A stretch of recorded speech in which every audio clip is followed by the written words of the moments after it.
Hey guys, imagine a quiet old stone building at the edge of a sleepy town. No tour buses. No shiny gift shop. Just a small wooden door that creaks when you open it. Inside, the air smells a little like dust, old paper, and candle smoke. This is not a famous museum. There are no golden crowns behind glass. No famous swords. No heroic portraits staring at you. This is the Museum of Forgotten Mistakes. If you walk slowly between its shelves, you will not see big victories. You will see strange little things. Bent metal tools. Cracked glass pieces. Odd wooden frames that look like they were built by someone who was guessing. Each item once had a moment of hope. Someone, long ago, held these things and said, "This will change everything." And then, it didn't. Or at least, not right away. Most of history books love winners. Kings who conquered lands. Armies who marched into cities. Builders who made towers that still stand. But history is also full of quiet failures. Soft, awkward, misunderstood little inventions that were laughed at, ignored, or politely pushed into dark corners. These were the ideas that did not fit their time. They arrived too early. Or they were too strange. Or people simply looked at them and said, "Nah. We're good." Medieval life was not very friendly to new ideas. If you showed up in a village with a strange tool, people did not say, "Wow, that's interesting." They said, "Why does it look like that?" Then they said, "Who told you to make it?" Then they whispered, "Maybe it's cursed." After that, your invention would usually end up on a dusty shelf, quietly waiting for someone braver, poorer, or more tired to try it again. And yet, many of these failures never really died. They just went to sleep. Somewhere between smoky kitchens and muddy roads, these strange tools waited. They rested under stairs. They sat behind barns. They were copied badly. Then copied better. They changed shapes. They lost their original names. But slowly, gently, they kept moving forward in time. They crossed centuries. They slipped into our houses. They settled into our hands. And one day, we woke up using them every single day without thinking about it. That strange little tool that your great-great-great-great-grandparents laughed at? It might be in your kitchen right now. Or in your pocket. Or hanging quietly on your wall. Back in the Middle Ages, failure was loud. People complained loudly. Priests warned loudly. Guild masters argued loudly. But success was often quiet. Real success did not arrive with trumpets. It arrived slowly, with tired hands and practical needs. It arrived when someone said, "You know, that weird thing actually helps." And then someone else tried it. Then someone else copied it. Then someone else improved it. Soon, it stopped being weird. It stopped being new. It became normal. And once something becomes normal, history forgets that it was ever rejected. But these inventions still remember. They remember being mocked. They remember being called useless. They remember being called sinful, lazy, dangerous, or silly. They remember sitting on cold shelves while people walked past them. And if they could talk, they would probably say, "It's okay. We had time." Time is very patient. Time does not rush. Time does not argue. Time just keeps moving, letting human habits slowly change. What feels wrong today becomes useful tomorrow. What feels strange becomes familiar. What feels unnecessary becomes something you cannot imagine living without. Think about your home. The small things you use without thinking. The things that just quietly work. Many of them are not modern ideas at all. They are old. Very old. They are medieval thoughts wearing modern clothes. They are the winners that history once called losers. This story is not about genius inventors who were celebrated in their lifetime. This is about tired people solving small problems. About monks who wanted to read without headaches. About villagers who wanted to carry heavy things without hurting their backs. About families who wanted less smoke in their homes, more light in their rooms, more warmth in their beds. These are not loud heroes. These are quiet problem solvers. And this museum? It does not have bright lights. It has candle glow. It has shelves full of things that once failed. Things that waited. Things that gently refused to disappear. So tonight, as your eyes grow heavy and the world outside gets quieter, we are going to walk slowly through this museum. We will open its dusty drawers. We will touch its forgotten tools. We will listen to the soft stories of ideas that arrived too early, and stayed long enough to win anyway. Because sometimes, failure is not the end of the story. Sometimes, it is just the beginning, taking a very long nap. If you could travel back to a medieval village and walk into the town square with a brand new invention under your arm, do not expect applause. Do not expect curious crowds and friendly questions. What you would most likely get is silence. Slow turning heads. A few raised eyebrows. And at least one old man whispering, "That doesn't look right." Medieval life was built on routine. The same bells rang every day. The same roads were walked. The same tools were used by the same families for generations. People did not change much, because changing things was risky. When your life depends on crops growing, fires staying under control, and food lasting through winter, you do not want to experiment. You want what already works. You want what your father used, and his father before him. New ideas felt like rolling dice with your survival. So when someone showed up with a strange tool and said, "This will make life easier," people did not hear the word easier. They heard, "This might ruin everything." And honestly, sometimes they were right. A bad invention could break tools, waste time, or even cause injuries. But because of that, people became very careful. Too careful. Careful to the point where even good ideas had a hard time breathing.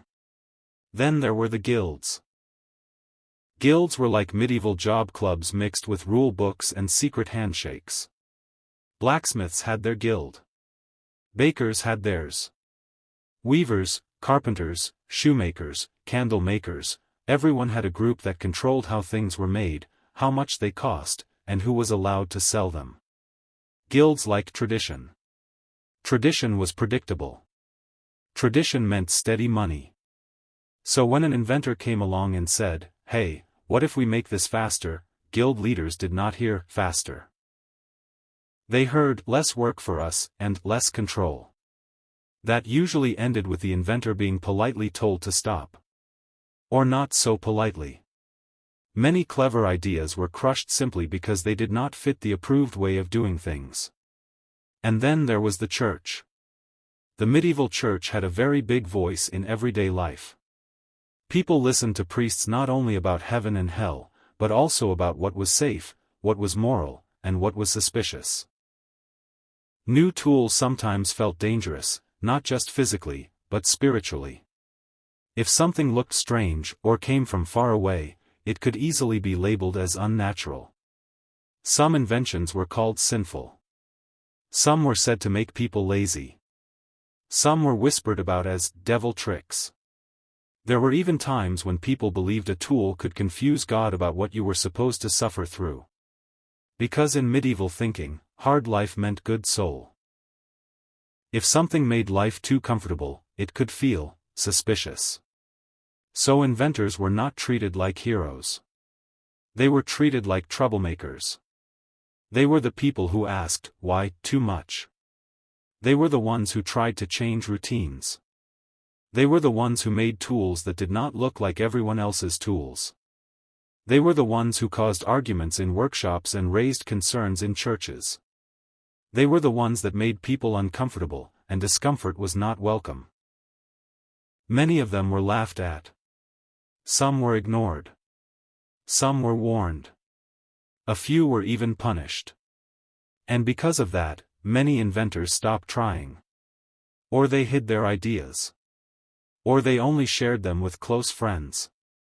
Many good ideas never reached full sunlight. They stayed small. They stayed quiet. They stayed half-finished. Imagine how many clever tools were built in tiny workshops and never went further than a village wall. Imagine how many designs were drawn on scraps of paper and then lost. Imagine how many small improvements were tried once, failed once, and were never tried again. Not because they were bad ideas, but because people were afraid. Fear of change kept medieval life stable. It also kept it slow. Very slow. Progress walked, while fear rode a horse. And yet, even in all that fear, good ideas still found cracks. They slipped through when winters were harsh. When backs were tired. When eyes grew weak. When smoke burned throats and dark rooms made work hard. Need slowly softened fear. Someone would quietly try a new tool. Someone would whisper, "It actually helps." Someone else would borrow it. And before anyone noticed, a once-hated idea would be living inside everyday life. But it did not arrive loudly. It arrived gently. It arrived slowly. It arrived while nobody was watching. Which might be the safest way to change the world. Because in the Middle Ages, being too loud about new ideas did not make you famous. It made you suspicious. Some inventions fail not because they are useless, but because they look a little too simple. The medieval wheelbarrow had this problem. It was just a wooden box on one wheel with two long handles. No jewels. No carvings. No shiny metal. It did not look clever. It did not look rich. It did not look impressive. It looked like something a tired farmer would build on a slow afternoon. And because of that, people laughed at it. Early European wheelbarrows began to appear around the 12th century. They rolled into villages quietly, like shy little animals that did not want attention. But attention came anyway. And it was not kind. Many people called them unstable. Others said they were awkward. Some simply said, "Why would I push my load when I can carry it myself?" The nickname, peasant toy, stuck quickly. Nobles did not want to be seen touching one. A lord leaning over a wheelbarrow would not look powerful. It would look sweaty. And sweat was not a fashionable accessory in medieval castles. Nobility preferred servants. If something was heavy, you gave it to someone else. Carrying your own load was what farmers did. It was what builders did. It was what people with dirt on their boots did. Wheelbarrows were placed into the same category as muddy cloaks and cracked hands. Useful, maybe. Respectable? Not really. There was also fear that wheelbarrows were unsafe. People worried that they would tip over. That the wheel would break. That heavy loads would fall and hurt someone. And to be fair, early wheelbarrows were not very stable. Their wheels were wooden. Their balance was not great. Sometimes they did tip. Sometimes they did break. So the critics pointed and said, "See? Told you." But farmers kept using them anyway. Because when you have stones to move, or manure to shovel, or firewood to carry, your back starts voting for better ideas. And the wheelbarrow was a better idea. It let you move more weight with less pain. It let one person do the work of two. It turned slow, heavy trips into faster, easier ones. Quietly, it began to win. Then armies noticed. Medieval armies had a big problem, moving stuff.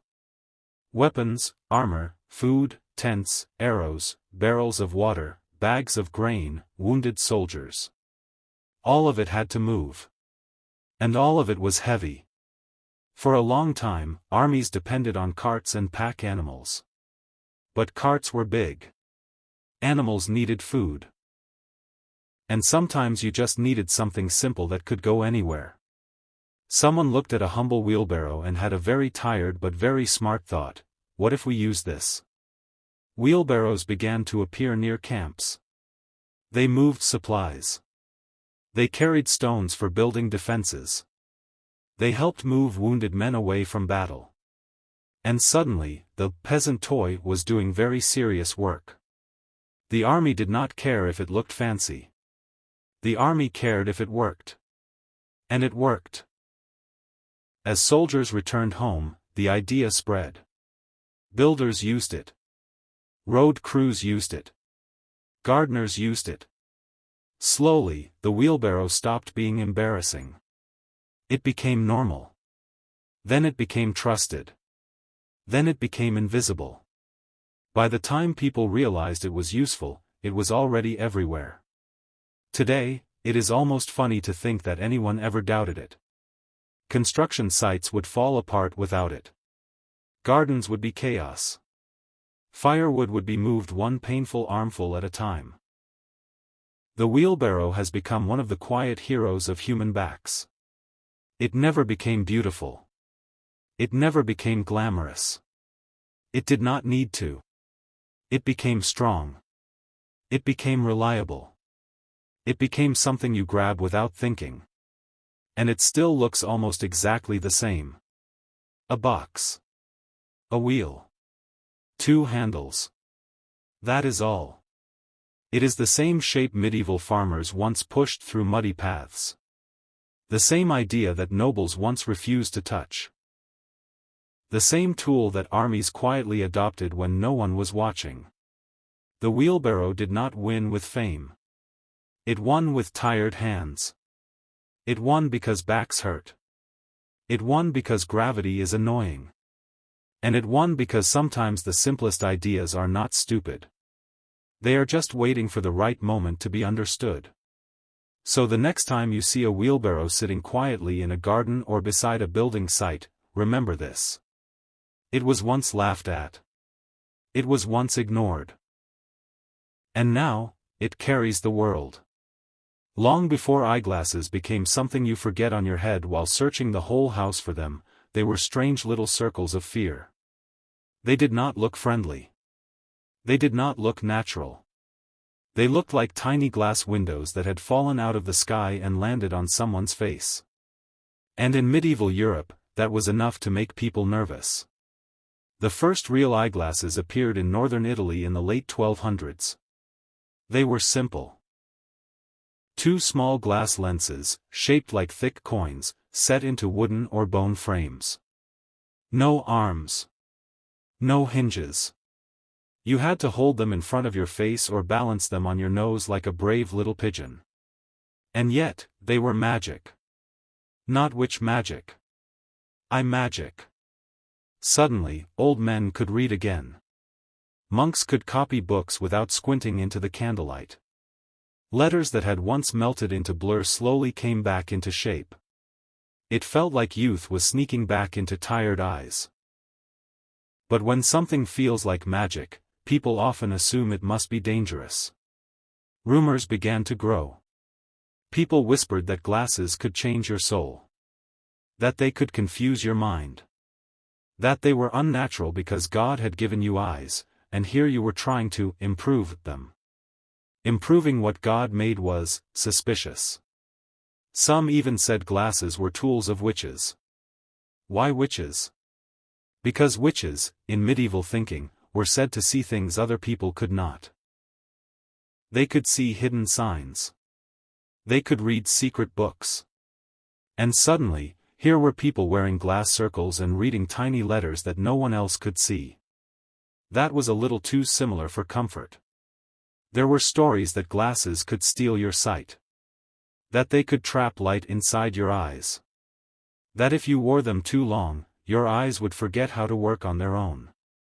None of this was true, but fear does not need proof. Fear just needs imagination. So eyeglasses became awkward. People used them quietly. They hid them. They did not walk proudly into markets wearing them. If you were seen using glasses, you might be stared at. Or teased. Or gently warned by neighbors who just wanted to help. But inside monasteries, something different was happening. Monks lived with books. Books were their work, their prayer, and their daily life. And copying manuscripts was slow, eye-burning labor. Candlelight, tiny letters, and hours of focus did not mix well with aging eyes. When glasses appeared, monks felt relief almost immediately. They may not have said it out loud, but they knew. These help. So they kept using them. Quietly. Carefully. Some monasteries even kept their own little supply of lenses. They passed them between brothers. They hid them in drawers. They did not advertise them, but they did not give them up either. Because when your eyes can finally rest, you protect that comfort like treasure. From monasteries, glasses slowly leaked into universities. From universities, into workshops. From workshops, into merchants' homes. The people who worked with numbers, words, and small details were the first to give up fear. They needed their eyes. They needed their work. They did not have time to squint into darkness forever. Slowly, the whispers faded. Glasses became less strange. Then they became practical. Then they became necessary. By the time anyone noticed, half of Europe was quietly peeking through glass circles. Frames improved. Arms were added. Balance became easier. Comfort grew. And the witch tool slowly turned into a reading tool, a writing tool, a thinking tool. Today, glasses are everywhere. On faces. On desks. Hanging from shirt collars. Lost in couch cushions. We step on them. We sit on them. We forget where we left them. They are so normal that no one even thinks about them. But they once terrified people. They were once whispered about. They were once hidden in drawers. They were once called unnatural. And now, they help us read bedtime stories. They help doctors see details. They help drivers see roads. They help kids read books. They help grandparents read messages. They help eyes rest. Not bad for a witch tool. They did not conquer the world with noise. They conquered it quietly. One tired eye at a time. Buttons are everywhere today. On your shirt. On your coat. On your pajamas. On that hoodie you swear you'll fold but never do. They look innocent. Tiny.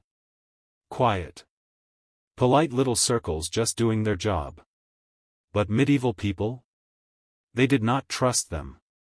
At all. Back then, buttons were basically seen as fancy troublemakers. Useless. Suspicious. And maybe, a little insulting. Let's rewind. Why medieval people preferred pins and ties. Before buttons took over your closet, clothes were held together with pins, cords, belts, and ties. Think. Laces. Strings. Knots. Brooches. Big metal pins that could double as a weapon if needed. And people loved these things. Not because they were stylish. But because they were simple. You could tie your tunic tighter when it was cold. Loosen it after a big meal. Fix it with one hand. Adjust it without asking anyone. Buttons? Buttons locked you into one shape. Once sewn in, that was it. No flexibility. No freedom. No post-dinner mercy. Medieval people were practical. They worked in fields. They walked miles. They lifted things. They bent.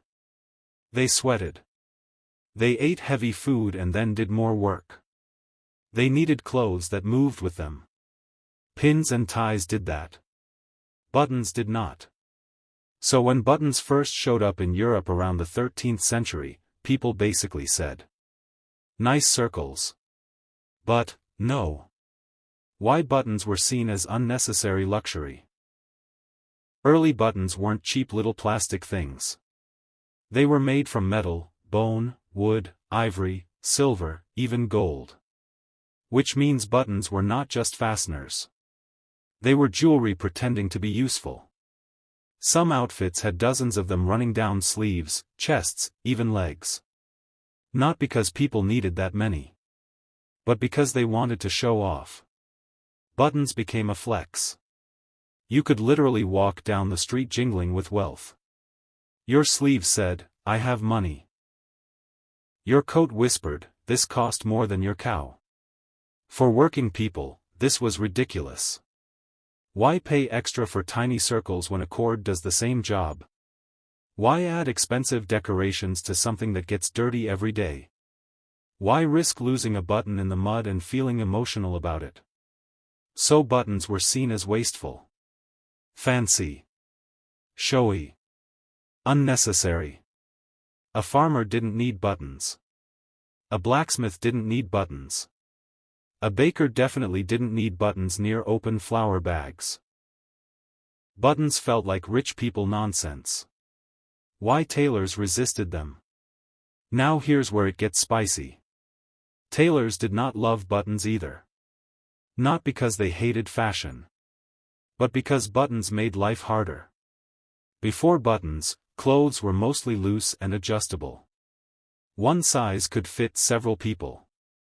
You could sell the same tunic to different bodies with small changes. Buttons changed that. Buttons required precision. Exact measurements. Exact placement. Exact fitting. Suddenly, clothing had to match your body more closely. Which meant more work. More time. More mistakes. More angry customers. Also, if a button popped off, guess who got blamed? Yep. The tailor. So tailors were slow to accept them. Some guilds even complained that buttons were unnecessary complications. They preferred ties, laces, and belts that forgave small mistakes. Buttons did not forgive. Buttons judged your waistline. Buttons remembered. The button takeover. Even with all that hate, buttons kept spreading. Why? Because they slowly proved useful. Buttons allowed tighter fits. Which meant better warmth. Which meant less cold air sneaking into your sleeves and chest. They also made layered clothing easier. You could wear an inner shirt and an outer coat and actually keep them in place. Knights liked buttons. Because armor padding stayed where it should. Nobles liked buttons. Because they looked elegant. Merchants liked buttons. Because fitted clothes looked professional. And once nobles started wearing them, everybody noticed. Fashion spreads downward. Always has. Soon, buttons moved from luxury to normal. From suspicious to acceptable. From rich people nonsense to, okay, this actually works. By the late Middle Ages, buttons were officially in. Why every modern shirt still bows to buttons. Fast forward to today. You don't think about buttons. You just push them through tiny holes and move on with your life. But every button on your shirt is a medieval victory. They created fitted clothing. They created structured jackets. They created sleeves that stay where they belong. They shaped fashion. They shaped body lines. They shaped what formal even looks like. Ties, cords, and belts still exist. But buttons became the backbone. Your business shirt. Buttons. Your winter coat. Buttons. Your pajamas pretending to be productive clothing. Buttons. Even zippers came way later. And they still didn't replace buttons completely. Buttons stayed. They won. The quiet irony. The funniest part? Buttons were once hated for being useless luxury. Now they're so normal that we forget they're even there. We don't admire them. We don't thank them. We don't write poems about them. They just sit there. Holding your shirt together. Keeping your dignity in public. Silent little heroes. And medieval people would probably look at your closet and say, "You have so many buttons." And you'd say, "I know. And I didn't even mean to." Buttons didn't start as heroes. They started as annoying, fancy, unnecessary circles. But slowly, quietly, stubbornly, they took over your wardrobe. And now your shirt still bows to them. Forks are boring today. They live in drawers. They hide in dishwashers. They poke salad and then disappear. But medieval people? They thought forks were evil. Like, actually evil. Not, ugh, I don't like this tool, evil. More like, this thing might be working for dark forces, evil. And no, this is not a joke. Why forks were called sinful. The fork first arrived in Western Europe around the 10th to 11th centuries. It came from Byzantium and the Islamic world, where people were already using small table forks. At first, Europeans looked at them and felt weird. 2 or 3 sharp metal prongs. Cold. Pointy. Shiny. They didn't look friendly. They didn't look natural. They looked suspicious. And here's the problem. They looked like a tiny trident. And everyone knew who owned a trident. Yep. The devil. So people started calling forks sinful. Prideful. Unholy. A tool for people who thought they were too good to touch food. Some priests even preached against forks. They said God gave humans hands. So refusing to use your hands was like rejecting God's design. Which is a bold thing to say to someone just trying to eat pasta cleanly. But medieval logic was medieval logic. Fork equals trident. Trident equals devil. Therefore, fork equals sus. Why eating with hands was considered holy. Eating with hands was not seen as dirty. It was seen as pure. Hands were natural. God made. Human. Touching food connected you to the meal. It was part of gratitude. Part of humility. Using hands meant you were accepting what God gave you directly. No metal between you and your bread. Monks ate with their hands. Pilgrims ate with their hands. Villagers ate with their hands. Even kings often did. And people washed their hands before meals. So it wasn't complete chaos. Hands were honest. Hands were real. Hands were holy. A fork felt like cheating. It said, "I don't want to touch my food. I am above this." Which sounded like pride. And pride was not a cute sin in medieval times. So forks weren't just weird. They were morally suspicious. How nobles mocked forks. Even nobles didn't accept forks at first. In fact, they made fun of them. There's a famous story about a Byzantine princess who married into Venice in the 11th century. She used golden forks at the table. People were shocked. Whispers spread. Some priests said her illness later in life was punishment for using forks. Basically, she ate fancy. Then she got sick. Conclusion? Forks caused it. Medieval science at its finest. Nobles called forks silly. Delicate. Overcomplicated. They said real men use knives and fingers. Forks were for people who were scared of sauce. So for a long time, forks were mostly ignored, laughed at, or treated like awkward guests no one invited back. The slow fork comeback. But food started changing. More sauces. More noodles. More messy dishes. Try eating slippery noodles with your fingers and a knife. You will understand very quickly why forks started to look useful. Italy was one of the first places to slowly accept forks. Not because of fashion, but because pasta is sneaky. It slides. It escapes. It laughs at your fingers. So forks quietly returned. Not loudly. Not proudly. Just, practically. Merchants used them. Then city people. Then nobles started to notice. Still, it took centuries. Forks were slow. Very slow. How forks won the table. By the 16th and 17th centuries, forks were finally making their big comeback. Not as devil tools, but as cleanliness tools. People started caring more about table manners. About hygiene. About not sharing fingers in communal bowls. Forks helped. You touched less food. You shared fewer germs. You stayed cleaner. And nobles realized something important. Forks looked elegant. You could eat without messy hands. Your sleeves stayed clean. Your rings didn't drown in soup. So forks slowly became symbols of refinement. First among nobles. Then among rich merchants.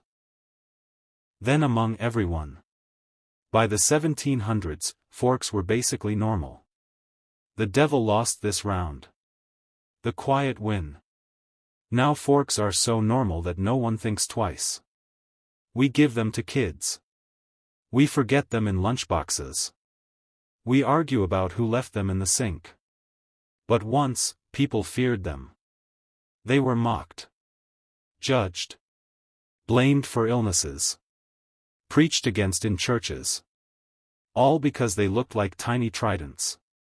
So next time you stab a potato with your fork, just remember. You're holding the former, devil's trident. And you're using it for mashed potatoes. History is wild. Today, a house without heating feels wrong. Cold rooms feel illegal. We complain if our feet touch a chilly floor for 3 seconds. But medieval people lived in smoke. Not a little smoke. Not cozy fireplace smoke. Real smoke. Thick smoke. Eye-watering, nose-burning, clothes smelling like campfire smoke. And they were fine with it. Chimneys, which now feel basic, were once laughed at. Called useless. Too fancy. And honestly, suspicious. Why medieval homes rejected chimneys? Early medieval homes were simple boxes. One main room. One hearth in the center. Fire burning all day. The smoke didn't go up a chimney. It just floated around and slowly leaked out through the roof. Tiny roof holes. Gaps in the thatch. Doors and windows. This wasn't a design mistake. It was normal. Smoke helped keep insects away. It dried meat. It protected wooden beams from rot. It even killed germs, nobody knew why, but they noticed it helped. So when someone said, "Hey, what if we send the smoke straight outside?" People said, "Why would we remove our free bug spray?" Smoke was part of the system. Part of survival. Part of the smell of home. Chimneys sounded like rich people experiments. Why smoke-filled rooms were normal. A smoky house meant warmth stayed low and spread evenly. It kept roofs dry. It kept pests away. It kept meat hanging from beams safe. People were used to burning eyes. To smoky clothes. To coughing a little while cooking. Kids grew up in it. Grandparents died in it. It was just life. Also, building a chimney meant changing your whole roof and wall structure. Which cost money.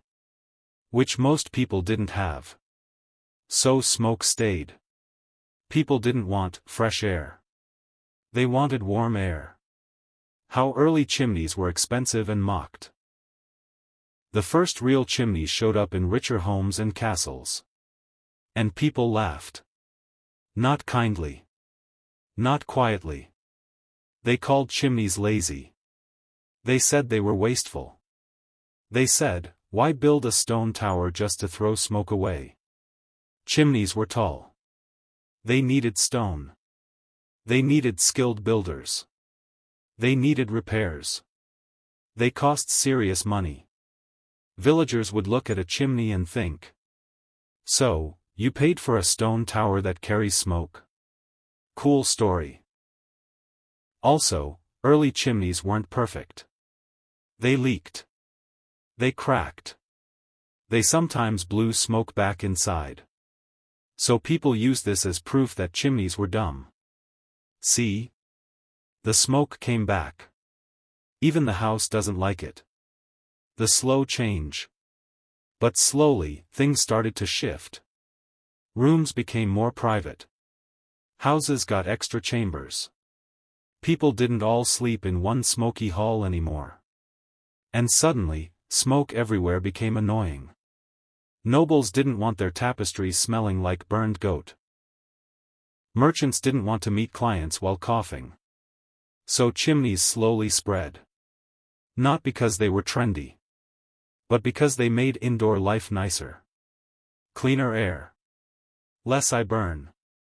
Less soot on walls. And once nobles accepted them, everyone else followed. Always. Why we now worship indoor heating. Fast forward to now. We panic if heating is off for one night. We own fuzzy socks. We have thermostat wars in families. We don't just like indoor heating. We worship it. Radiators. Floor heating. Fireplaces. Heat pumps. All of it exists because someone once said, maybe smoke should leave the house. That tiny idea changed everything. Homes became cleaner. Health improved. Life expectancy went up. And we forgot how weird chimneys once looked. They went from luxury failure to life necessity. The funny truth. Medieval people rejected chimneys because smoke helped them survive. We reject smoke because it ruins our candles. Same species. Different priorities. So next time your heater turns on and you feel that warm air on your face, just remember. Once upon a time, people paid extra to remove smoke. And everyone laughed at them. Now we build entire systems to chase warmth and clean air. History always flips the script. Toilets feel basic today. You sit. You flush. You forget. But medieval people? They did not trust that system. At all. They actually had early flushing toilets. And then said, no thanks. And went back to chamber pots. Yes. Humanity literally tried modern toilets early. And rejected them. Let's talk about it. Medieval flushing systems. Believe it or not, flushing toilets existed in medieval castles. They were called garderobes. Stone seats built into castle walls. A hole under the seat. A vertical shaft. Water, rain, or flowing streams below. You did your business. Gravity handled the rest. Some castles even had flowing water channels beneath them to carry waste away. This was not primitive. This was clever. Monks in some monasteries had shared latrines with water channels constantly washing waste away. Basically medieval group toilets with built-in flushing. So yeah. Flushing existed. And then people decided they didn't like it. Why people didn't trust water toilets. First problem, cold. Castle garderobes were built into outer walls. Which meant winter visits were a full character-building experience. Wind. Ice. Stone seats. Not cozy. Second problem, smells. Early flushing wasn't always strong. waste could linger. And when water slowed or froze, things got personal. Third problem, fear. People didn't understand germs. But they noticed that bad smells and sickness often showed up together. So they believed dangerous air lived in waste channels. They thought these toilets invited illness directly into the castle. Basically, you are sitting above a sickness tunnel. Not relaxing. How chamber pots won first. So people chose chamber pots. Simple bowls. Portable. Warm room. No wind. No icy stone seat. You could go without leaving your bed. Which in winter felt like winning at life. Yes, you had to empty it later. But that was tomorrow's problem. Chamber pots were private. Personal. Predictable. You knew where your waste was. You controlled it. So chamber pots took over bedrooms, inns, and homes. Water toilets were pushed aside. Humanity said, "Cool invention, but I prefer my warm pot." How plumbing quietly returned. Centuries passed. Cities grew. People packed closer. Waste piled up. Diseases spread. Suddenly, chamber pots were not cute anymore. Streets smelled bad. Water sources got dirty. Illness became common. So people slowly returned to water systems. Not loudly. Not proudly. Quietly. Drains improved. Pipes improved. Understanding of hygiene improved. And by the 1800s, flushing toilets made their comeback. This time, they stayed. Better water flow. Better seals. Better pipes. No more sickness tunnels. No more icy stone surprises. The weird full circle. So toilets went like this. Invented. Rejected. Forgotten. Reinvented. Celebrated. Medieval people were not dumb. They just didn't have the tech to make flushing safe and comfy yet. They were early. Too early. So next time you flush, remember. You're using a medieval idea. That just had to wait a few hundred years to be ready. History is patient. And your toilet is proof. Today, windows are everything. We judge houses by their windows. We take photos of sunsets through windows. We sit near windows pretending to be thoughtful. But medieval people? They did not trust windows. Especially glass ones. To them, windows looked like useless holes. Expensive holes. Fancy holes that let cold, wind, rain, and danger inside. They honestly believed windows did nothing helpful. Let's talk about why. Why people believed windows weakened houses. Early medieval houses were built like fortresses. Thick walls. Tiny doorways.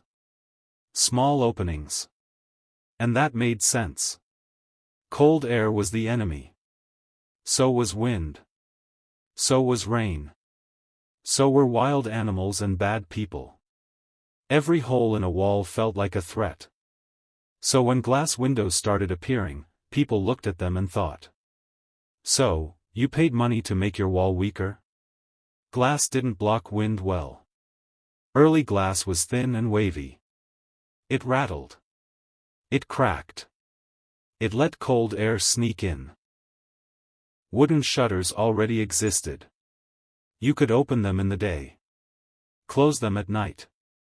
Simple. Glass felt unnecessary. And risky. A rock could break it. A storm could damage it. A thief could see inside. So many people said, "No thanks. My walls are fine." Why light was seen as dangerous?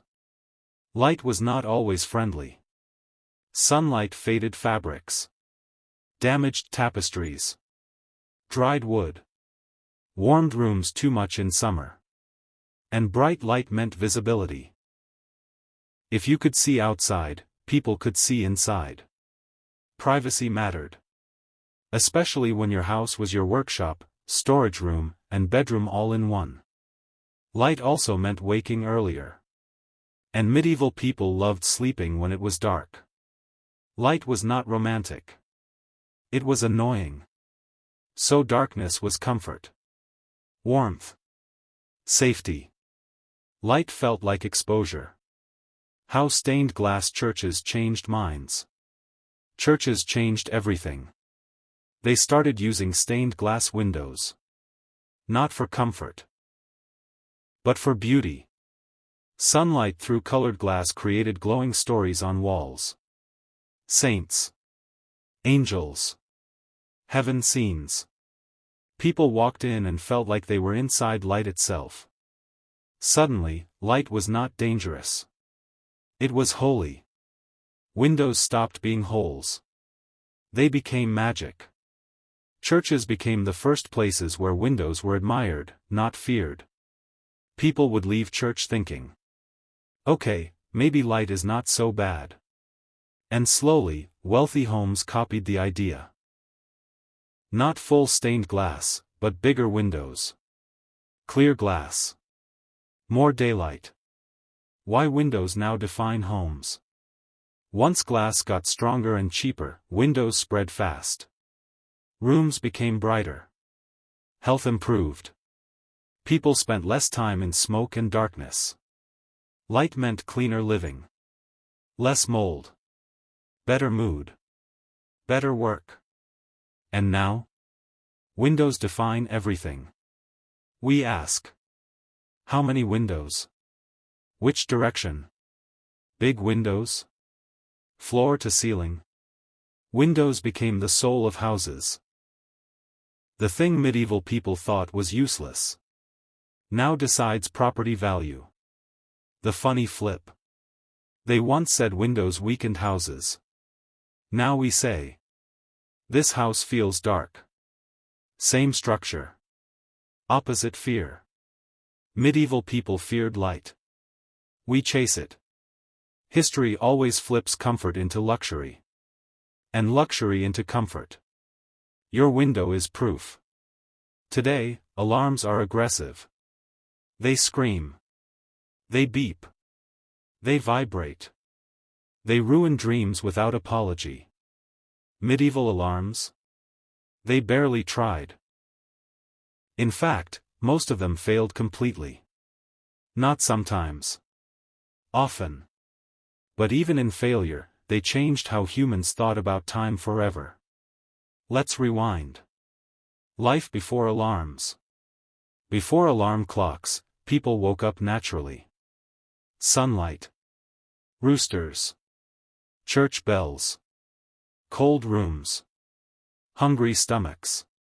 Time wasn't exact. It was fuzzy. Morning was when light showed up. Night was when darkness won. Work started when everyone else started. Nobody said, "Wake me at exactly 6:47. That sentence didn't exist. But as cities grew, monasteries expanded, and work schedules got tighter. People wanted control. They wanted to wake up on purpose. So they tried. Candle clocks. Candle clocks were simple. And kind of genius. You took a candle. Marked lines on it. Each line meant a unit of time.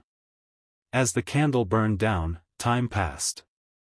Some candle clocks even had tiny metal pins stuck into them. When the candle melted enough, the pin would drop. And hit a metal plate. Ping. That was the alarm. In theory. In reality? Candles burned differently every time. Drafts changed the speed. Wax quality mattered. Room temperature mattered. Also, the sound was weak. Imagine trusting your morning to a soft medieval ting.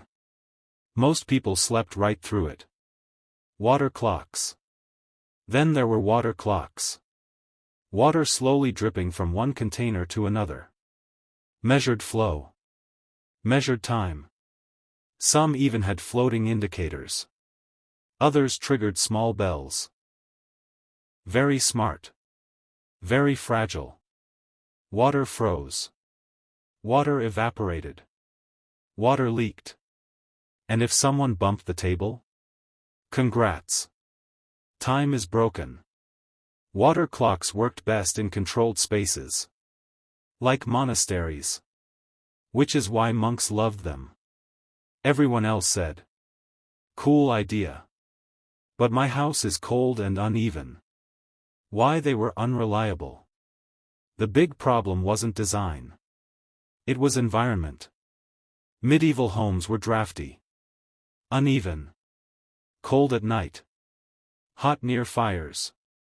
Candles burned faster near heat. Water moved slower in cold. Noise didn't travel well. Also, people slept hard. No screens. No caffeine addiction. No scrolling until midnight.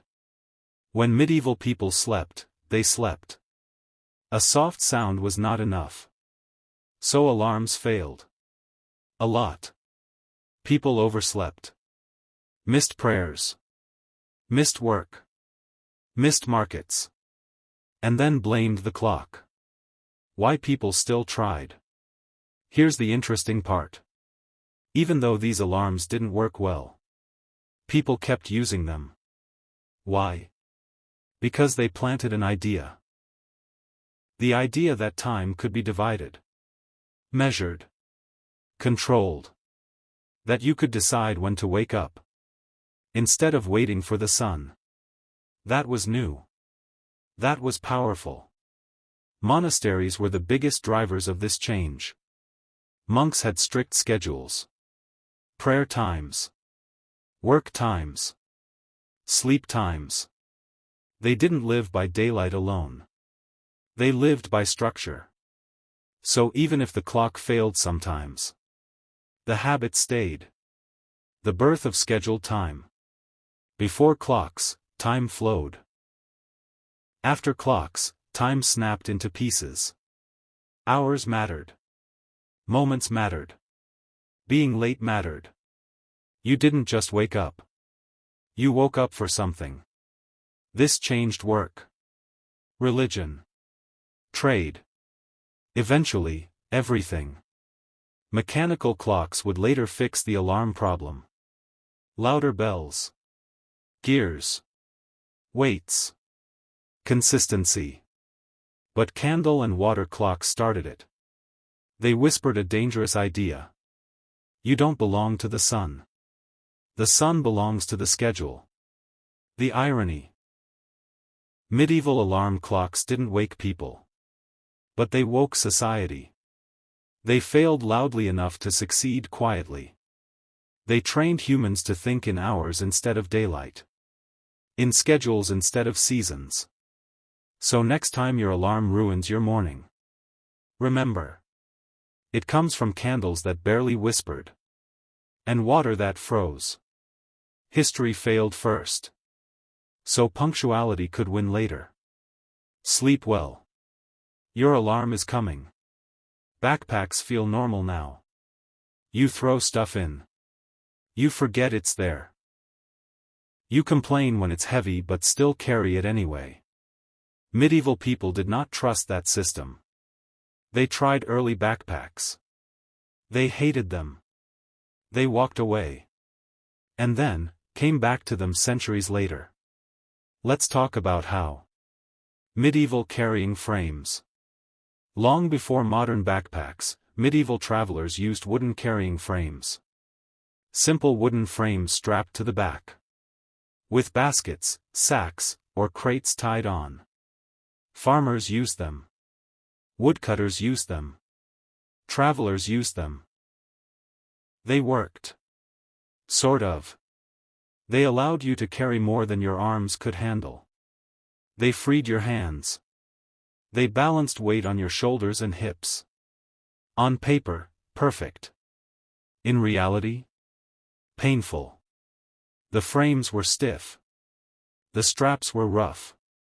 The padding was imagination-based. Your shoulders felt it. Your hips felt it. Your spine wrote complaint letters. So people said, "This thing hurts." And they weren't wrong. Why people hated weight distribution? Here's the weird part. People didn't understand weight distribution. They understood pain. Carrying something on your back felt heavier than carrying it in your hands. Not because it was heavier, but because you felt it all the time. With hand carrying, you could rest. Switch hands. Drop it for a second. Back frames stuck to you. You couldn't ignore them. You couldn't forget them. So people thought back carrying was worse. They said it slowed them down. Made them tired.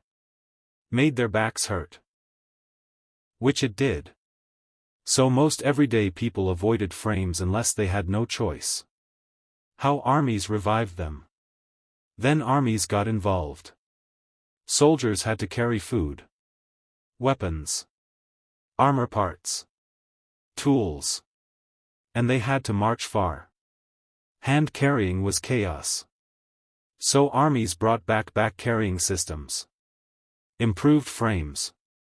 Better straps. More balance. Not perfect, but better. Armies realized that a soldier who could carry more could fight longer. So back systems slowly became military tools. They weren't comfy, but they were useful. And armies love useful. How backpacks became survival tools. Fast forward. Explorers. Mountaineers. Hikers. They needed to carry everything on their backs. 4 days. 4 weeks. So frames evolved. Padding improved. Straps improved. Backpacks stopped being torture devices. And became survival tools. Now your backpack carries your life. Food. Water. Medicine. Tech. Dreams. Medieval people didn't hate backpacks because they were wrong. They hated early versions because they hurt. We just made them nicer. The quiet lesson. Backpacks didn't fail. They just arrived too early. History needed better padding. And your shoulders are thankful. Umbrellas feel gentle today. Soft. Polite. Kind of shy. They wait by doors. They hide in bags. They fall out of backpacks when you least expect it. They don't look powerful. They don't look dramatic. They just quietly save your hair and your mood. But medieval people? They did not like umbrellas. Not even a little. To them, umbrellas looked strange. Foreign. Suspicious.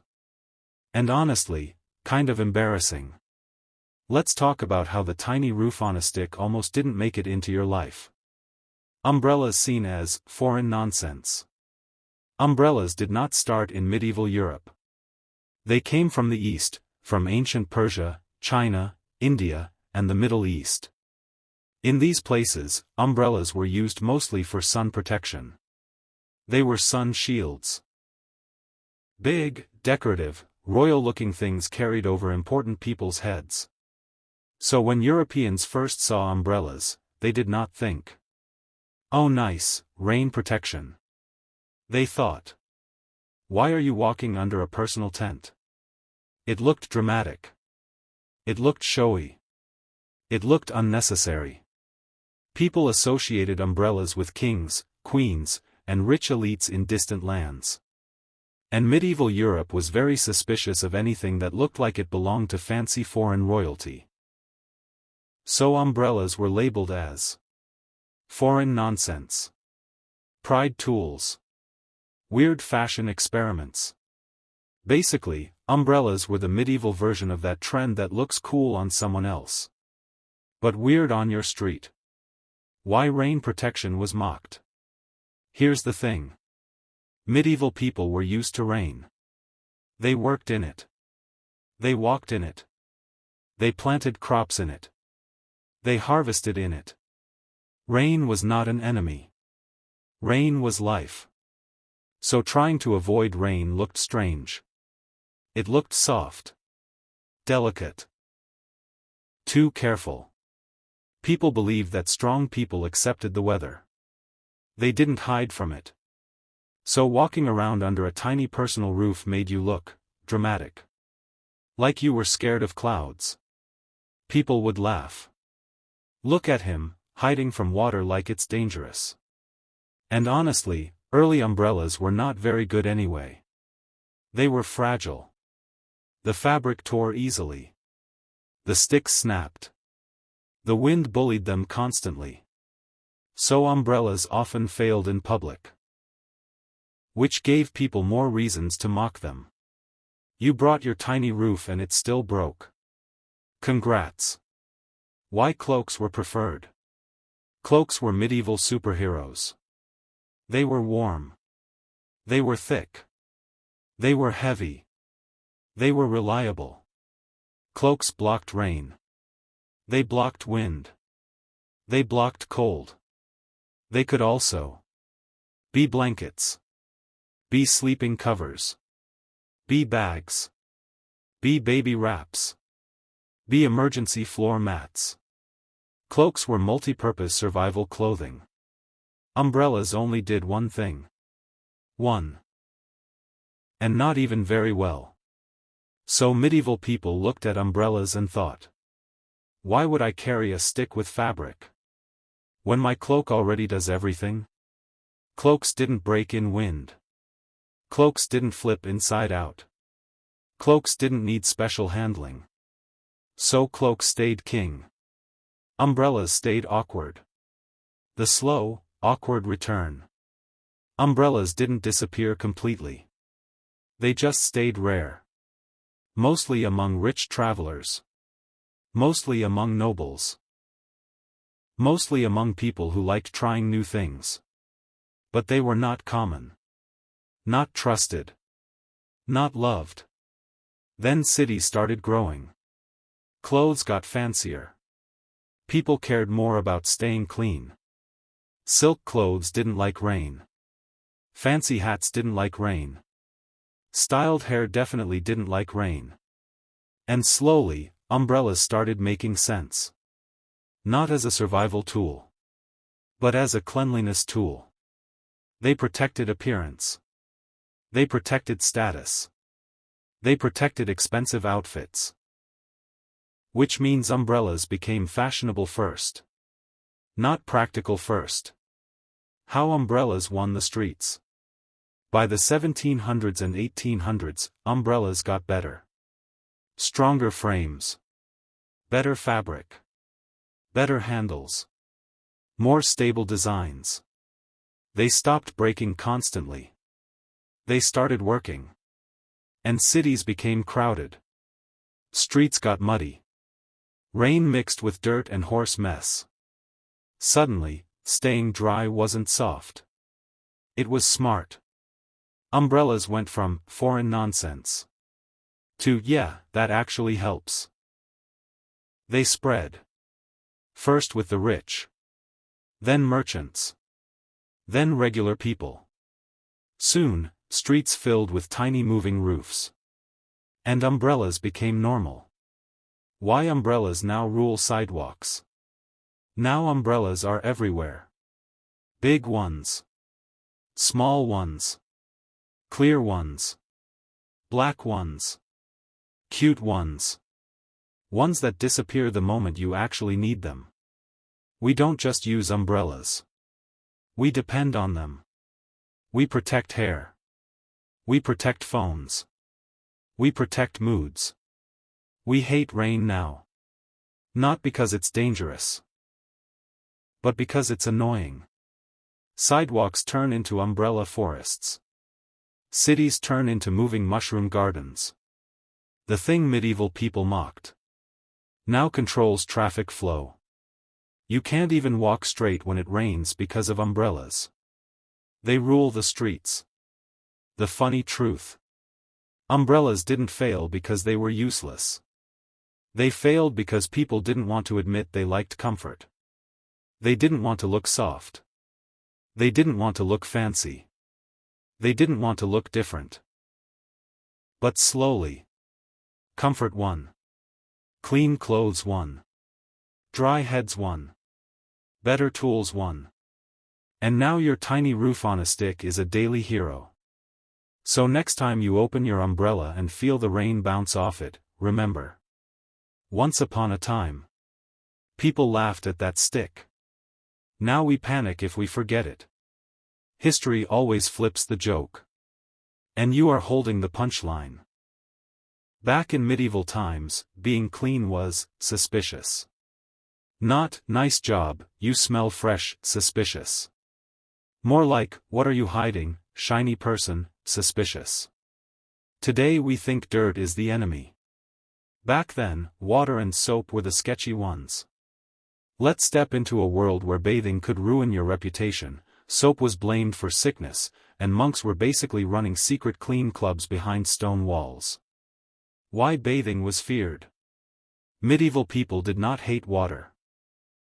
They just didn't trust what water did to the body. The main fear was pores. Doctors believed your skin had tiny invisible doors. Hot water, they said, kicked those doors wide open. And once they were open, bad air, sickness, evil vapors, and general doom could just walk inside your body. So bathing was not relaxing. It was dangerous. Imagine someone soaking in a tub. To us, peaceful. To medieval doctors, that person is inviting death. They even thought that water could weaken your body by pulling out your strength. So after a bath, you weren't refreshed. You were fragile. And fragile people caught disease. So when plagues came through towns, the advice was not, wash your hands. It was more like, don't open your pores and let death climb in. Which is not the slogan soap companies would use today. Bathhouses did exist, and some people used them. But once big plague started wiping out entire cities, public baths began to look very suspicious. Large rooms. Hot steam. Lots of open pores. It felt like a death waiting room. So people slowly backed away from baths and decided that dry skin was safer skin. Why soap was considered unhealthy? Soap was not seen as friendly either. Early soap was rough. It was made from animal fat and strong ash. It worked, but it could sting, burn, and dry your skin out like you were turning into old leather. So when people used it and their skin cracked or burned, they didn't think, oh, this soap is harsh. They thought, this soap is hurting me and letting sickness in. Soap also removed oils from your skin. And medieval medicine loved body balance. If you removed too much of anything, you were messing with nature. Less oil meant less protection. Less protection meant more disease. So soap went from clean helper to danger powder.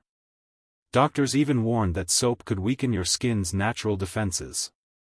Which, in their minds, meant your body walls were collapsing. In other words, soap wasn't washing away danger. It was opening the gates. And socially, being too clean was weird. Clean hands and a shiny face could make people suspicious.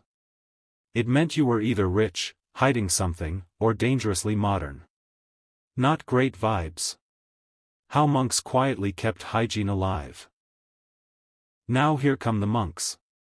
Monasteries were quiet, organized, and weirdly advanced for their time. They had rules, schedules, gardens, and something rare, written knowledge. While the outside world was slowly stepping away from soap, monks were quietly keeping hygiene alive. They washed their hands before meals. They cleaned wounds. They kept living spaces tidy. They even made and stored soap. Not loudly. Not proudly. Just, calmly. Part of it was religious. Cleanliness was linked to purity. Not just of the body, but of the soul. Another part was practical. Monks noticed that people who washed wounds survived more. People who lived in cleaner spaces got sick less. They didn't call it germs.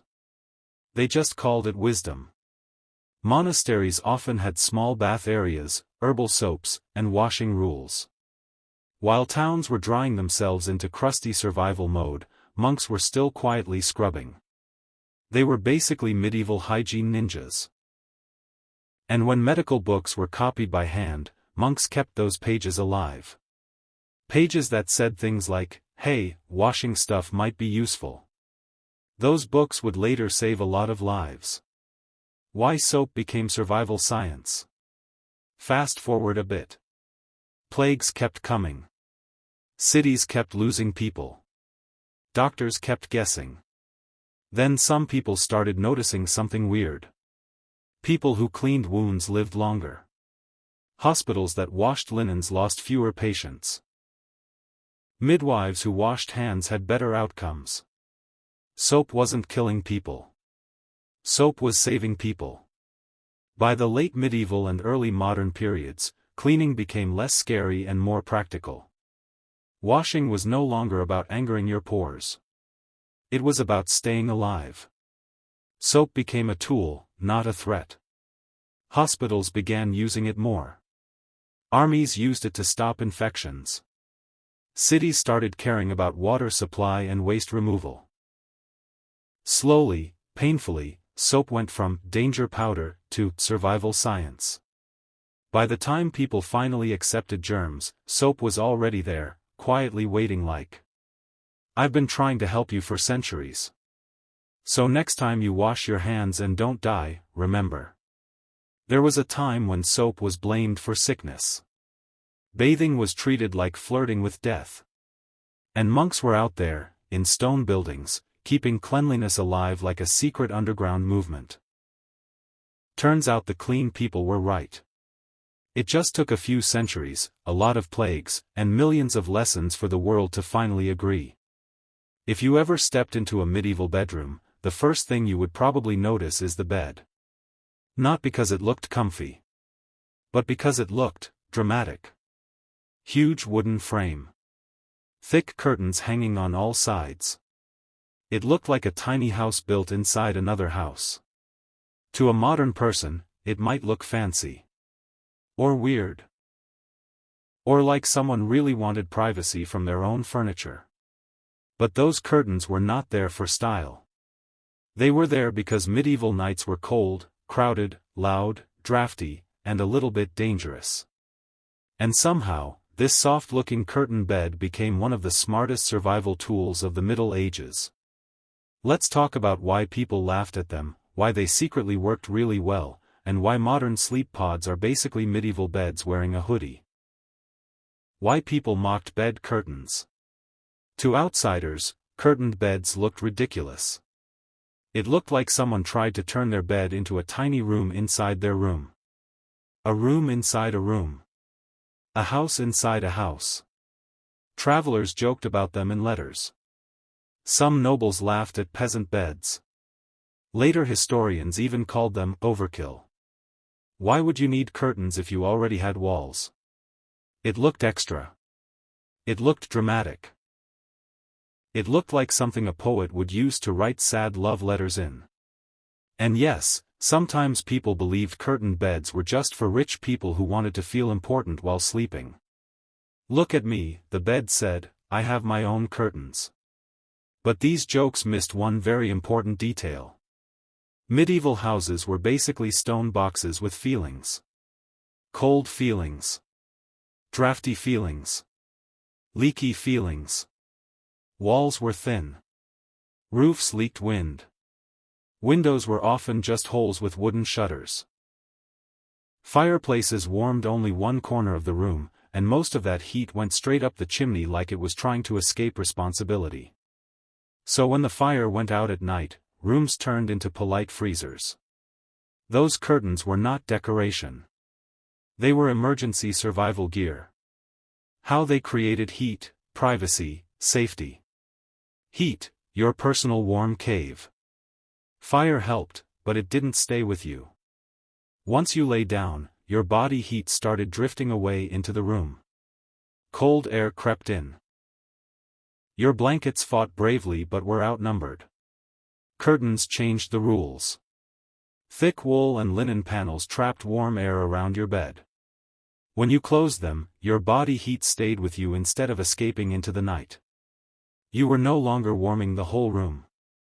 You were warming your bubble. Inside the curtains, it could be several degrees warmer than the rest of the room. Not spa day warm. But my toes might survive until morning warm. It was the difference between sleeping and just freezing quietly. Privacy, the original do not disturb sign. Medieval homes were crowded. Families shared rooms. Kids slept near parents.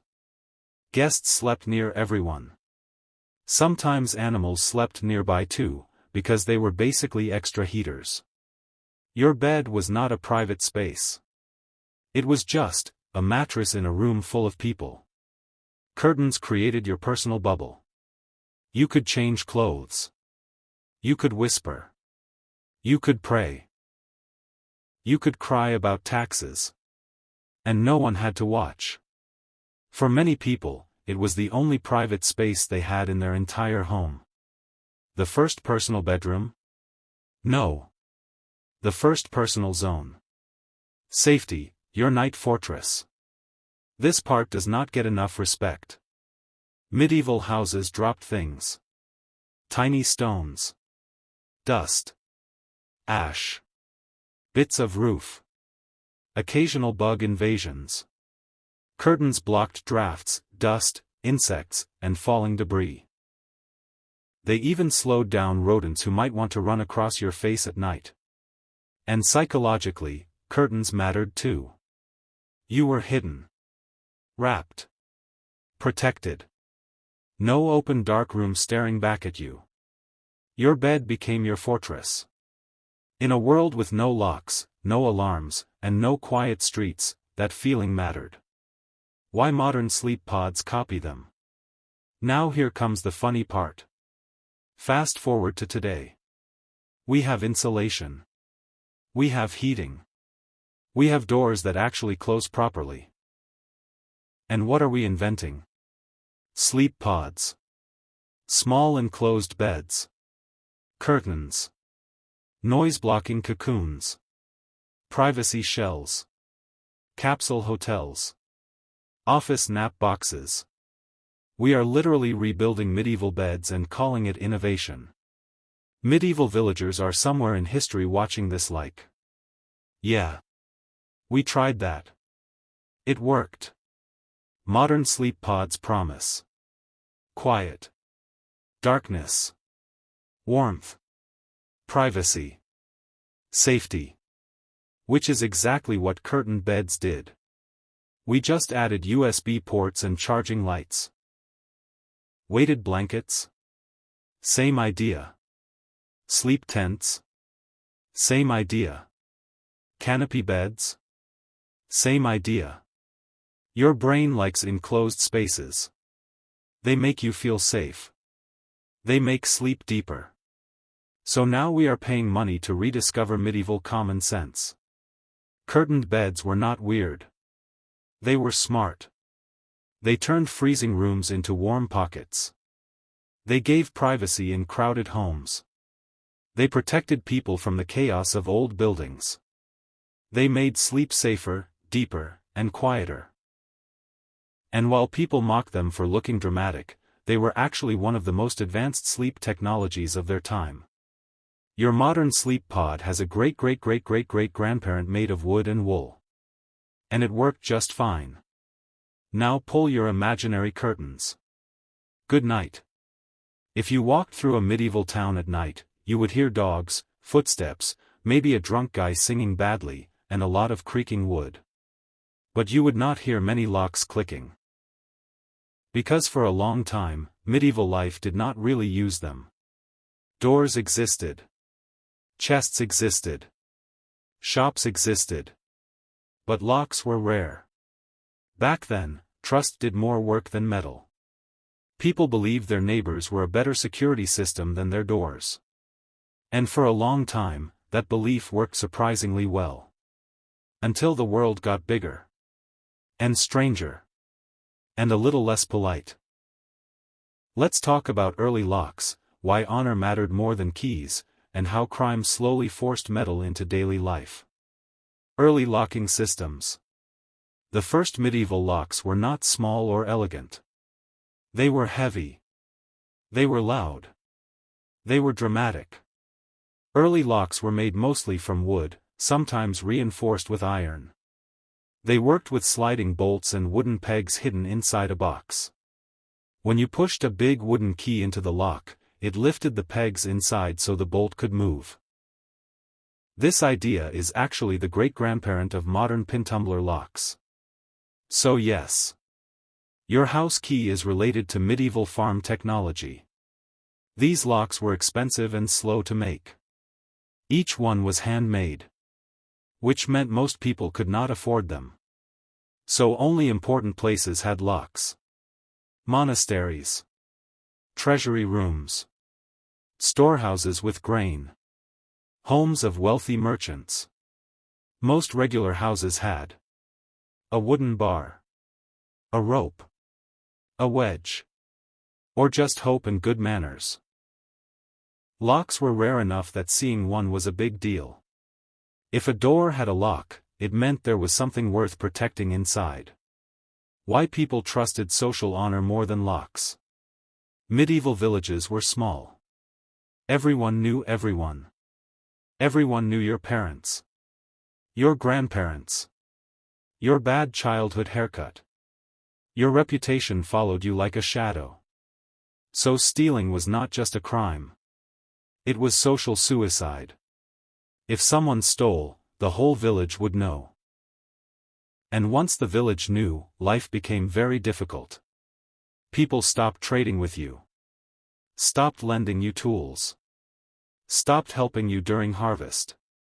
And since survival depended on community, losing that trust could literally end your life.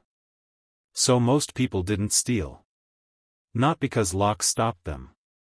But because shame did. Doors were left unguarded. Chests were closed with simple latches. People trusted that their neighbors would not ruin their entire future for a loaf of bread. And for a long time, this system worked. Also, keys were annoying. They were heavy. They were easy to lose. They were expensive to replace. And if you lost one, someone had to remake the entire lock. So trust was cheaper, lighter, and easier to carry in your pocket. How crime forced locks into daily life. Then the world changed. Trade expanded. Markets grew. Towns became cities. Strangers started showing up. Money moved faster. Goods moved farther. And thieves realized something important. You can't shame someone who is already gone. Crime started to rise. And slowly, painfully, locks became necessary. Merchants locked their shops. Warehouses locked their grain rooms. Homes locked their storage chests. Churches locked their donation boxes. Blacksmiths started making more keys than swords. Keys became everyday objects. People began wearing them on their belts. A bunch of keys meant responsibility. A single key meant privacy. A heavy key meant wealth. Locks changed how people thought about safety. Trust moved from neighbors to metal. Not because people became worse. But because life became bigger. Locks did more than protect doors. They quietly changed how humans trusted each other. They shifted trust from community to objects. From honor to hardware. And we still live in that system today. Your front door lock, your phone passcode, your passwords. They are all grandchildren of medieval fear and medieval wisdom working together. Once upon a time, people trusted each other to protect their homes. Now we trust tiny pieces of metal and numbers on a screen. And it all started when villages became cities. When strangers became common. And when crime made trust grow a lock. If you walked into a medieval school or workshop, you would not see piles of paper everywhere. You would see wood. You would see stone. You would see wax. Because paper, for a long time, was not trusted. It was new. It was cheap. And in the medieval world, cheap did not mean good deal. It meant, probably a bad idea. So notebooks had to fight their way into history. Let's talk about wax tablets, scary cheap paper, and how notebooks quietly conquered human thinking. Wax tablets versus parchment. Before paper notebooks, people used wax tablets. Picture a small wooden board filled with dark wax. You wrote on it with a metal or bone stick called a stylus. When you were done, you flipped the stylus and smoothed the wax flat again. Clean slate. No eraser needed.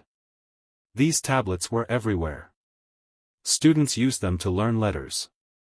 Merchants used them to write prices. Builders used them to mark measurements. Monks used them for drafts before copying onto parchment. Wax tablets were reusable. They were tough. They were portable. They did not tear. They did not mind getting a little wet. They were basically medieval whiteboards. But for important writing, wax was not enough. That is where parchment came in. Parchment was made from animal skin. Sheep, goats, calves. It was thick. It was durable. It lasted for centuries. And it was expensive. Very expensive. So people treated parchment like gold. Holy books. Royal laws. Marriage contracts. Property records. If it mattered, it went on skin. Your random thoughts. Not skin-worthy. Why cheap paper was suspicious. Then paper arrived. It came into Europe through trade routes from the Islamic world. It was made from plant fibers and cloth scraps instead of animals. It was faster to make. Cheaper to buy. And lighter to carry. Which sounded great. But medieval people did not celebrate. They worried. Paper tore easily. Paper burned easily. Paper hated water. And early paper could fall apart after a few decades. Compared to thick parchment, paper felt weak. People believed important records should last forever. Paper did not feel like forever. So paper became low status. People used it for letters, rough drafts, notes, lists, practice writing. But not for laws. Not for holy books. Not for official contracts. Writing something important on paper felt like trusting your future to a napkin. And notebooks were even more suspicious. They were personal. Messy. Casual. They looked like brain spills. And at that time, private thinking was not really respected. Knowledge was supposed to be fixed. Authoritative. Final. Not scribbled. How notebooks slowly conquered thinking. Then the world started changing. More schools appeared. More books were printed. More people learned to read. People began to need space to think. To calculate. To sketch. To plan. To question. Notebooks were perfect for that. They were cheap. Portable. Personal. You could make mistakes in them. You could cross things out. You could test ideas. Artists sketched in them. Engineers planned in them. Scientists experimented in them. Leonardo da Vinci filled entire notebooks with drawings, questions, and wild ideas. And suddenly, notebooks were no longer low status. They were thinking machines. Paper stopped being weak. It became powerful. Your mind could live on a page. Your ideas could grow outside your head. Your thoughts could survive sleep, travel, and forgetfulness. Notebooks did not just record thinking. They reshaped thinking. Once, paper felt too fragile to trust. Now it carries your brain. Your plans. Your dreams. Your lists. Your late-night ideas. Notebooks quietly changed how humans think forever. And it all started with a suspicious little stack of cheap paper that nobody trusted. If you walked into a medieval village, the first thing you would probably notice is not the houses or the animals. You would notice the feet. Some people had thin leather shoes. Some had simple sandals. Many had nothing at all. Bare feet touching cold dirt, stone paths, muddy roads, and wooden floors were normal. Not sad. Not strange. Normal. And in many ways, barefoot was actually respected. Thick, padded shoes, on the other hand, were often laughed at. Yes, shoes were once mocked.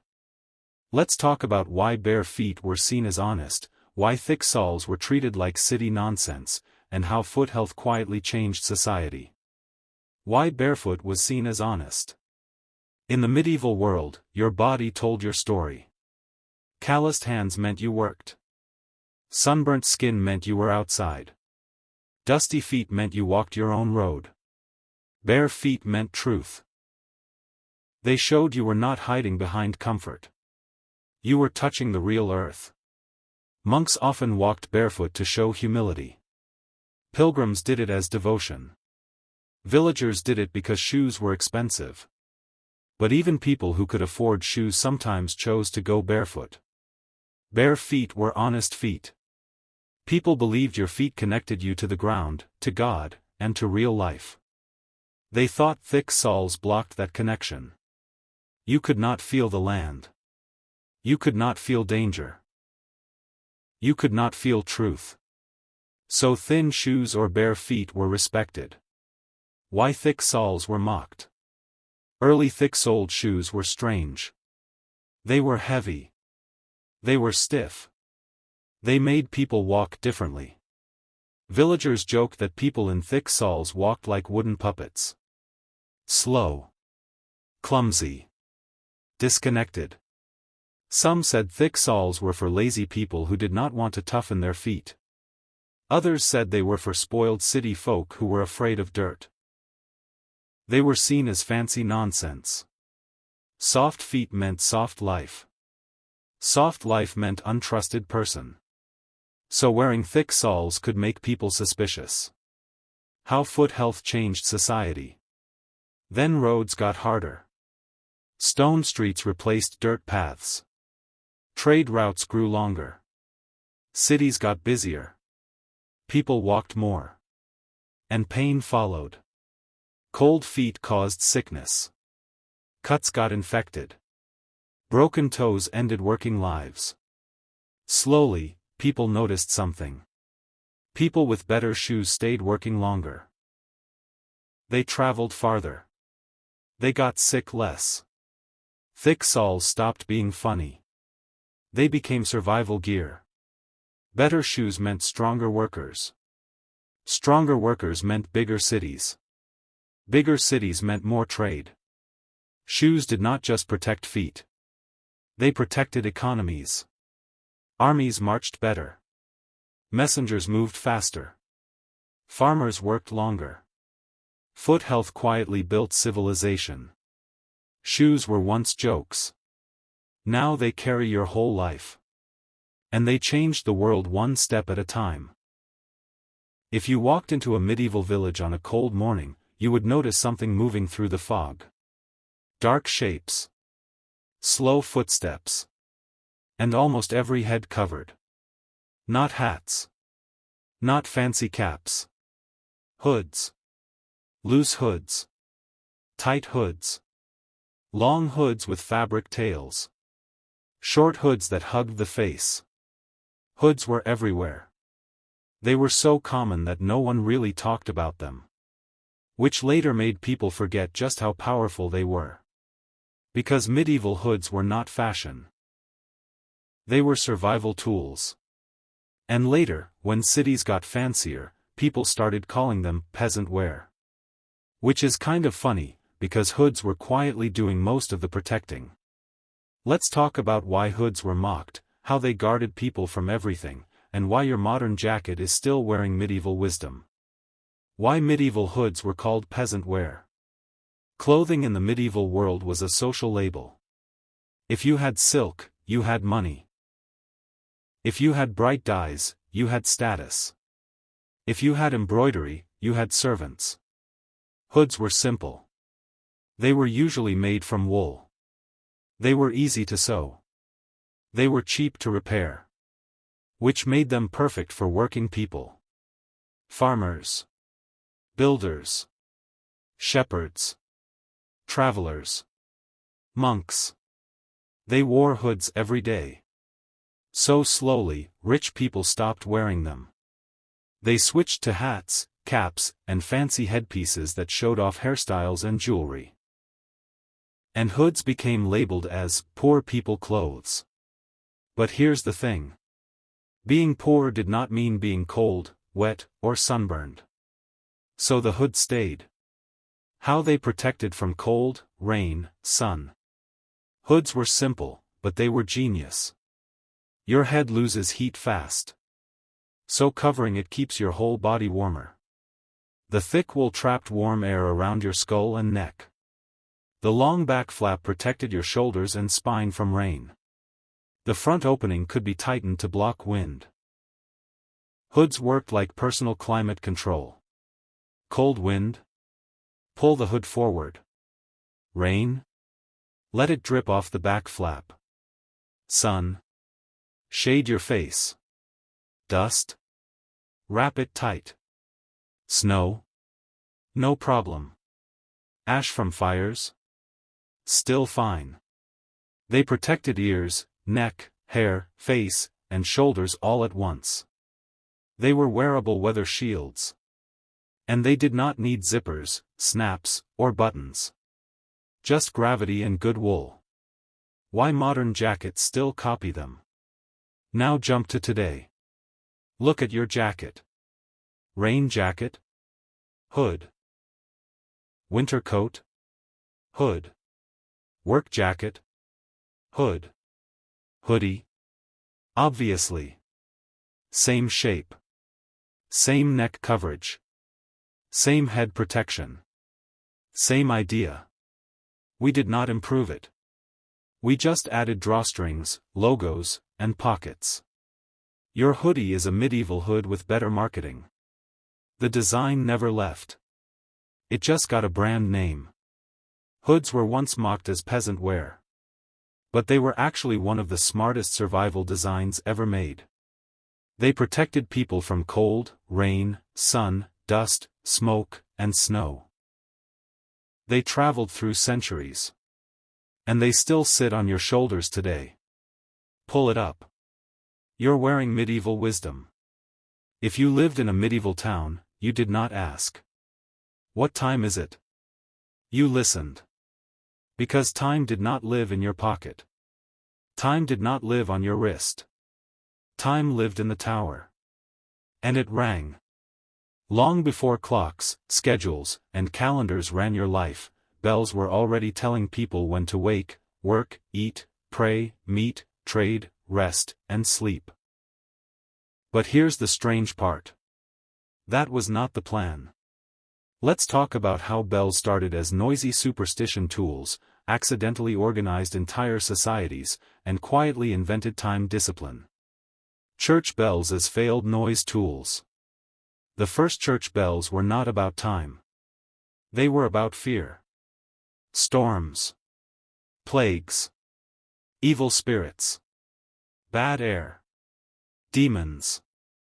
General medieval chaos.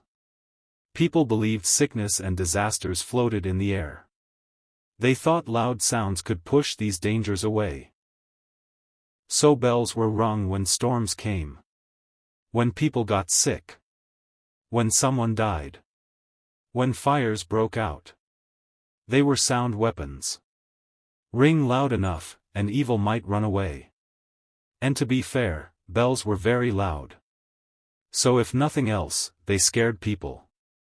Which meant they sort of worked. But then something unexpected happened. People started listening.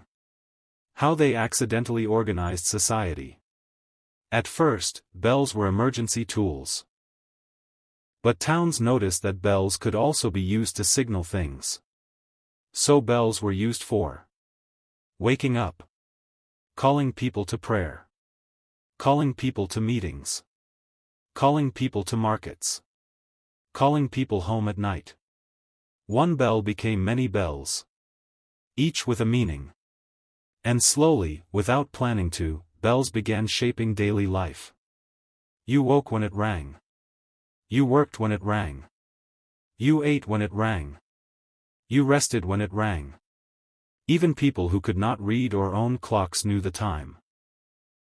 Because the bell told them. Time became shared. A whole town moved like a giant slow creature, following sound waves. Why time discipline began here. Once people obeyed bells, something new happened. They learned to obey time itself. Not the sun. Not hunger. Not mood. The bell. This created habits. Schedules. Deadlines. Routine. The bell trained society. And that habit never left. Your alarm clock. Your school bell. Your meeting reminder. They are all children of the medieval bell. So the next time your phone wakes you up, remember. You are still answering a church bell. It just learned to vibrate. People love to laugh at the past. We look at old houses, old clothes, old tools, and we smile like we just found a weird photo album. How did they live like that? Why did they think that was a good idea? Who thought this was comfortable? But the truth is quiet. Those people were not stupid. They were learning. They were standing at the beginning of comfort, not the end of it. And most of the things we now call bad ideas were actually just early versions of good ones. Let's sit with that thought for a bit. Gentle reflection, we move in small steps.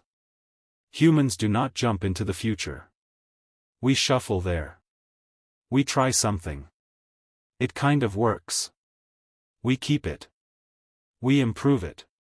We fail again. We fix it again. And slowly, very slowly, life becomes softer. Comfort is not an invention.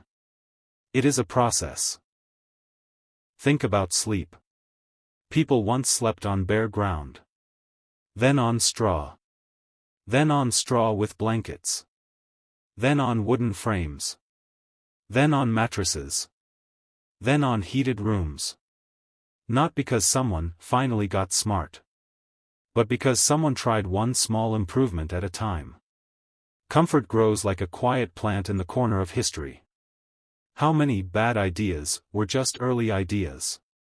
People once laughed at soap. Then soap saved cities. People laughed at thick shoes. Then shoes built trade routes. People laughed at bed curtains. Then sleep pods copied them. People laughed at hoods. Then jackets made them cool again. People trusted honor instead of locks. Then keys changed society. None of those ideas were bad. They were unfinished. History is full of beta versions. Rough drafts of comfort. And we still live inside those drafts. How human comfort evolves slowly. Comfort does not arrive in a box. It arrives in layers. One warmer layer. One safer lock. One softer bed. One quieter night. We do not notice it while it's happening. We only notice it when we look back. And one day, people will laugh at us too. They will look at our beds, our chairs, our kitchens, our screens, and say, "How did they live like that?" And they will be right. Because they will be standing on our early versions. On our slow successes. On our unfinished comforts. Nothing was ever really a failure. It was just comfort, learning how to exist. Slowly. Quietly. Patiently. And that slow learning built the world you sleep in tonight. History books love noise. Big kings. Big wars. Big speeches. Big dates. But the real winners of history are not loud. They do not ride horses. They do not wear crowns. They do not get statues. They live in your pockets. On your feet. Under your blanket. Beside your bed. They are the simple things. And they won everything. Let's talk about why simple inventions last longer, why they hide inside daily life, and how medieval people quietly shaped the comfort you are sitting in right now. Why simple inventions last longer. Complicated things are impressive. They sparkle. They make noise. They make people say, wow. But simple things survive. A complicated machine needs special parts, training, and perfect conditions. A simple tool needs hands. A bowl. A spoon. A hook. A nail. A blanket. A hood. A lock. These do not care about power outages. They do not care about weather. They do not care about money. They work in palaces. They work in huts. They work in forests. They work in cities. They do one job. And they do it forever. That is why they stay. Simple inventions are easy to copy. Easy to fix. Easy to teach. You do not need instructions to use a spoon. You just eat. So simple tools spread quietly. They travel with migrants. They ride in trade carts. They slip into new cultures without permission. And once they arrive, they never really leave. They move in. They get comfortable. They become part of daily life. They settle in like cats. Why they hide in daily life? The best inventions become invisible. Not because they failed. But because they became normal. You do not admire your door handle. You do not thank your shoes. You do not look at your bed and clap. They are just there. And you only notice them when they are gone. Try living without a blanket. Try walking barefoot on winter stone. Try sleeping without a bed. Suddenly, you respect these objects very deeply. Medieval people did not call these tools technology. They called them survival. They were not building comfort. They were trying to make it through the night. So the tools that saved lives did not get statues. They got used. Until they became invisible. How medieval people unknowingly shaped modern comfort. Medieval villagers did not wake up thinking, today, I will invent modern life. They woke up thinking, how do I stay warm? How do I protect my feet? How do I keep my food safe? How do I sleep without freezing? Every tiny solution became part of your world. Curtains became sleep pods. Hoods became jackets. Soap became science. Locks became trust systems. Shoes became city builders. Bells became schedules. Your life is medieval wisdom wearing modern clothes. You are living inside their solutions. They never knew they were designing your comfort. They were just trying to survive winter. The quiet things won. Not with noise. Not with speeches. Not with statues. They won by being useful. And they are still winning. Right now. Around you. The fire is low now. Not just in the hearth. But in the long story we have been walking through. The torches are almost out. The stone halls are quiet. The doors are closed with soft wooden sounds. This is the hour medieval people knew best. The hour when the world did not end, but slowly folded itself into night. Let's take one last calm walk through the idea that medieval mistakes still protect us, and why the quiet tools of the past never really left. Calm bedtime conclusion. When medieval villagers went to sleep, the night was not friendly. It had wind. It had cold. It had sounds you could not name. It had shadows that moved when nothing else did. They did not have glowing screens. They did not have heating systems. They did not have quiet streets. So they built small circles of safety. A thicker blanket. A hood pulled tight. A candle burning low. Curtains around the bed. A door that could be barred. They did not call this comfort. They called it survival. And yet, those small circles became the soft world we live in today. The medieval mistakes that still protect us. People once laughed at soap. They said it was harsh. They said it weakened the body. They said it let sickness in. Now it saves lives. People once laughed at bed curtains. They said they were dramatic. They said they were silly. They said they were for fancy people. Now sleep pods copy them. People once laughed at thick shoes. They said they were lazy. They said they were soft. They said they were city nonsense. Now they build cities. People once laughed at hoods. They said they were poor people clothes. Now they are on every jacket you own. People once trusted bells more than clocks.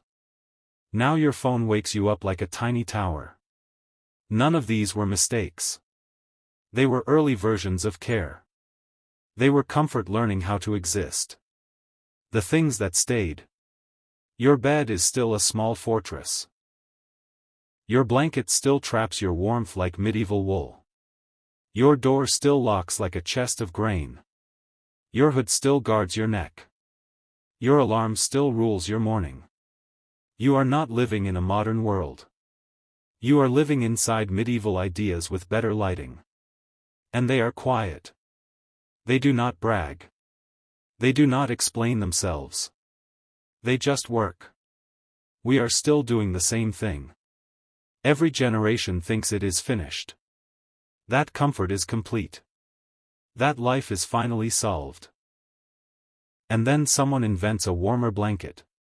A quieter room. A softer bed. A safer lock. And suddenly, the future laughs at the present. Medieval people were not behind us. They were ahead of us. They were building the shape of comfort. Slowly. Carefully. Quietly. Just like we still do. The night that connects us. There is a quiet connection between your room and a medieval cottage. Different walls. Different lights. But the same needs. Warmth. Safety. Rest. Time. You close your curtains like they did. You pull your hood like they did. You lock your door like they did. You listen to an alarm like they did. You are walking their footsteps in socks. The soft ending. The fire sleeps. The tools remain. And the past still holds our hands. Not loudly. Not proudly. Not visibly. But gently. Through your blanket. Through your shoes. Through your door. Through your clock. Through your quiet room. Good night.